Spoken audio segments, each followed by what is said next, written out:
Welcome to the Atlantic Sun Conference Men's Basketball Media Day. Dan Frisella here with Stetson University Men's Basketball head coach Casey Alexander. Coach, let's start off by talking a little bit about the expectations for 2012-13 season and what you see out of the team. Well, expectations are higher for sure. We return a large percentage of our production from last year. We add what we think is a good nucleus of young players, which gives us increased depth.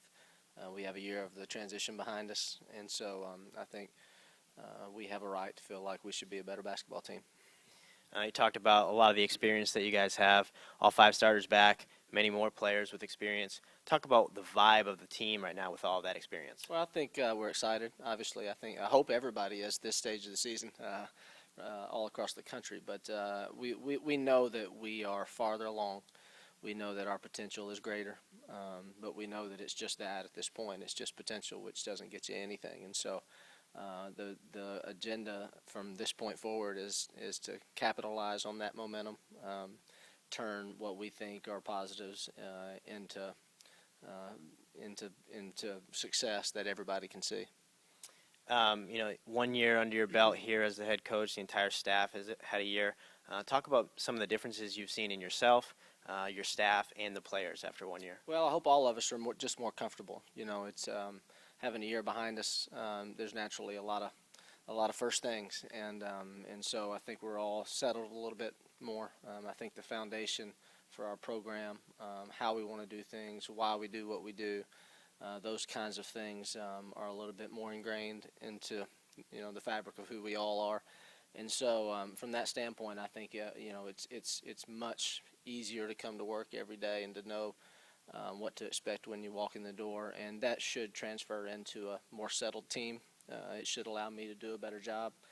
I've got plenty of room for growth as a head coach, and so but that's where we are right now. We've talked about the experience and the veterans. Talk specifically about some of the veterans, the seniors, the upperclassmen, and what they've done to be more of leaders in their own right. Well, I think they've taken ownership of the program. I think last year, naturally so, it was from a cultural perspective, from offense to defense, everything was different. And so they were no different than the young guys, even though they had game experience. They didn't have experience in our program and doing the things that we want to do. And so having been here now and having more of those guys return, they can lead, which is what veterans are supposed to do. And they've shown that in this preseason. They showed it all summer. They showed it in the preseason.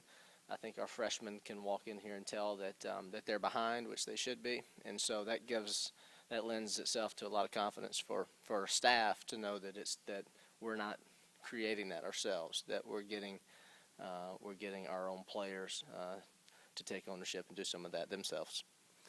Specifically, Adam Pegg was an all-conference player last year, now in his second year here with Stetson on the court, announced preseason all-conference team this fall.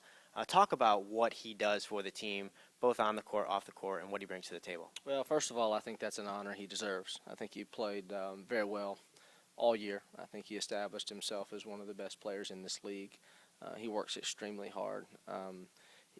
Off the floor, in the weight room, on the floor, in practice. He's our captain, and so he's deserving of any accolades that he receives. But he fits so well into what we do and how we play. We got really lucky to have a player like him upon our arrival that could take the demands that the post player position requires in our style and accept it and embrace it and be good in it. And so it took him a while. He'd be the first to say, we're 2/3 of the season in last year before he really had a comfortable level, a comfort level that allowed him just to play within the system. But I think once that light bulb turned on a little bit, he really excelled. And naturally we think and hope that it'll be that way again.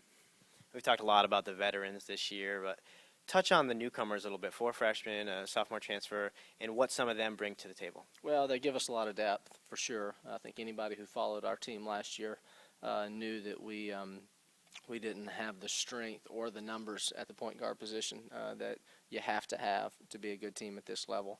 Logan Irwin specifically gives us, a guy that can that can take on a lot of minutes. Even though he's young, he's a pure point guard. He's here for a reason, and so I would expect him to play a significant role at that position. And then you throw on the back end of things, you throw Brian, Pegg, and Lake into kind of a big three, small four kind of position in other areas where we were lacking in depth. And so those three guys combined really fill needs.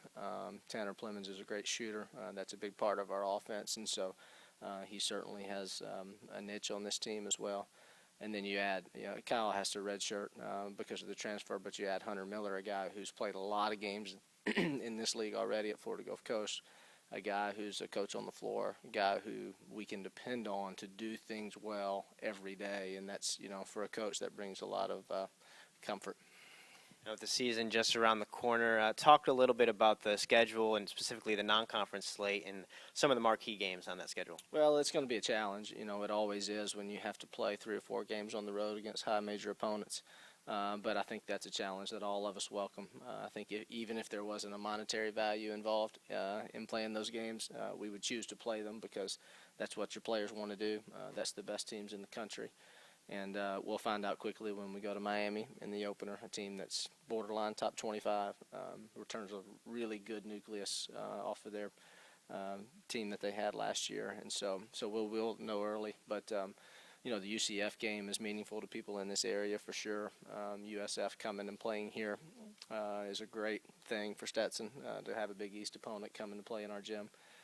We go to VCU, who's in the top 25, and as everybody knows, played in the Final Four 2 years ago. Richmond's, I think, was in the Sweet 16 2 years ago, and so we've got a lot to handle. And then the rest of the flavor is Florida schools, but it definitely will be a challenge. And like every other coach that has ever answered this question, we'll use it to get ourselves ready for conference play.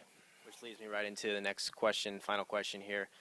ASUN, Belmont's left, Northern Kentucky's in. Is there a different feel to it, or is it just going to be a similar schedule? I don't think there's really a different feel to it. Belmont's leaving naturally opens the door a little bit wider for the rest of us. I think you have to give Belmont some credit for elevating the league. I think there are several strong teams in our league right now who got there because they knew they had to compete with Belmont. But because of that means that the challenge is still great, and there are a lot of teams, in my opinion, that have a right to think that they can win 3 games in March and play in the NCAA tournament. We'd like to think that we'll be one of them, but we've got a lot to prove to get there. All right, Coach. Thank you for taking the time. Thank you.